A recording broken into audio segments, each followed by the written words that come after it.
Hey everyone, this is Gaston from Easy Software Developer, and today I'm going to talk to you guys about imposter syndrome. So, imposter syndrome is basically what you feel when you get your first development job, or maybe you get your first freelancing job, and you get that feeling that you're not good enough to do the job that you're doing. And I'm here to tell you about how I dealt with it and how I think you can deal with it.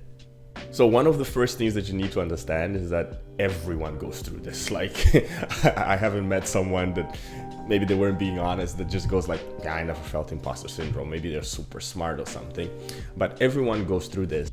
And the only way to get over it is to just keep on doing the job that you're doing. So let's say you get started and you get thrown a bunch of tasks that you feel a bit overwhelmed with. Instead of thinking that you're not good enough, start to think about how you can learn from this, because imposter syndrome shows up at a stage where you're being challenged, and that's where you get the growth. When you're being challenged at your job, when you're being challenged at school, that's when you gotta go for the growth, to go for learning more. So one of the things that I did was to just trust the skills that I had acquired before getting into that job, and trusting that if I was hired, it's because I'm qualified, and I should pay attention to that. I should pay attention to the fact that I was hired and I'm qualified to do the job. Whenever I would have some doubts, some questions, I would just ask my colleagues, and I'll try my best to learn from them, and I would also learn on my own and all those kinds of things. But of course, the thoughts would still be in my mind. One of the other big mistakes that people make when it comes to imposter syndrome is that they start comparing themselves to other people. And this is a mistake that is not only going to affect your imposter syndrome, but it's going to affect your growth overall. Because you cannot compare yourself to somebody that has been working there for you don't know how long. You can't compare yourself to a student at your school that, you don't know if they do extra classes every single day or something like that. The only person that you can compare yourself with is yourself from yesterday.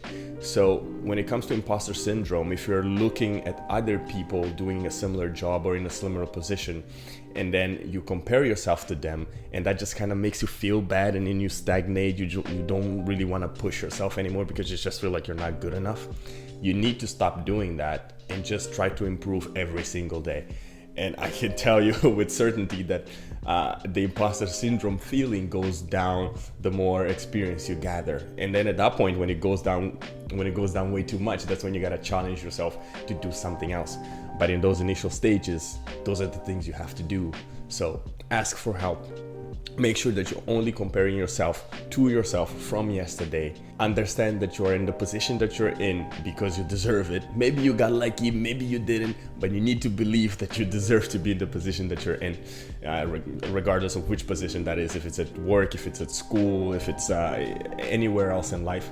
But you need to believe that you are there because you deserve to be there. So I don't want to make this video too long, and those are the tips that have helped me and helped some of my friends as well get over imposter syndrome, or at least improve how you deal with it on a day-to-day basis. And I hope it helps you guys, and just let me know if it helps you out. Just comment down below and let me know, or send me a message on Instagram. That's where I get most of these messages and most people talking to me about these things. So just let me know how it goes for you, how you're feeling right now, and I hope I can help you out. All right, until next time, bye.